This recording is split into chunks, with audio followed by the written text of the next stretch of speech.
Dembe and Chidike followed the other two men into the room, sweeping the dark corners for other threats. Finding nothing, Dembe grimaced and turned toward the white man. American, just as he had suspected. Although the man with the cap had no insignia on his gear vest and no flag patch on his arm, Dembe knew the type from the pirated copies of Hollywood action movies the others liked to watch. An operator, they liked to call themselves, as if it made them better than regular soldiers.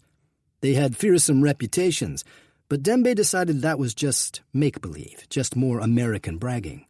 This one didn't seem so special. He didn't reach for the highly modified carbine lying on the table next to the laptop. Didn't show the slightest spark of a warrior's aggression. Barco shouted at him. "Who the fuck are you? Who do you think you are?"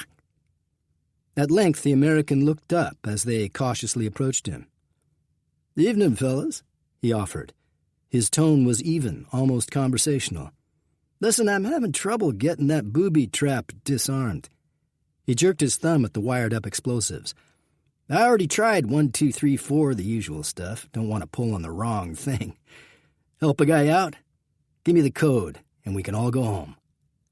Dembe knew the 4-digit sequence that would make the bomb safe. The warlord had told him so that when the time came, they could trade what was on the other side of the hatch for a lot of money. But if the American was trying to intimidate him into revealing it, his attempt was a poor one. Dembe raised his AKM and pointed it at the American's head. The man in the cap took his hands off the laptop and held them up. "Easy now, cowboy." "You did this?"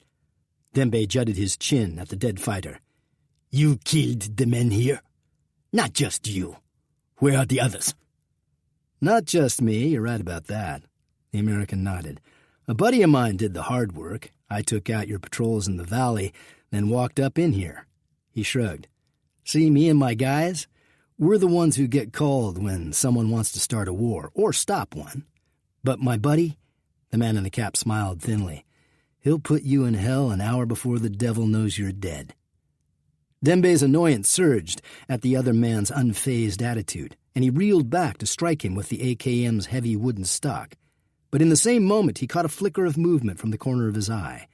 From up in the deep ink-black shadows, muffled chugs of discharge sounded, and suddenly Barco and Amadi were reeling away from one another, aerosols of blood and brain matter jetting from ragged gunshot wounds in their heads.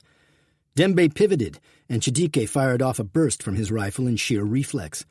A tongue of flame from the AKM's muzzle, briefly dispelling some of the darkness. In that flash of fire, Dembe saw something dark as night moving, dropping from a ledge hidden in the shadows. He saw 3 shimmering green eyes search for and find the other fighter.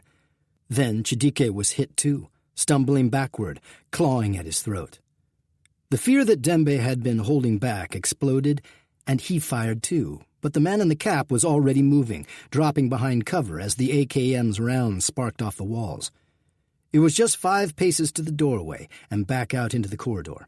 Dembe broke into a sprint, ignoring Chidike's last gasps as the other man lay dying on the floor, bolting past him in a headlong rush. He didn't make it. The black shape with the glowing emerald eyes came at him, and Dembe thought he heard the crackle of a vulture's wings. Pain burst across his arm as iron-hard fingers trapped his limb and snapped bone. He cried out and lost his grip on the AKM. The rifle clattered away. Then the blunt muzzle of a suppressed pistol jammed into his cheek, the metal of it still searing hot from the previous shots, burning his flesh. The shape in black shoved him against the wall, and he felt hot breath against the back of his neck. Dembe stifled a gasp and waited for death. But death wanted something from him. "I'm going to tell you the price for your life," said the shadow, his tone flint-hard and uncompromising. He nodded toward the laptop. 4 numbers or 1 bullet. Make your choice.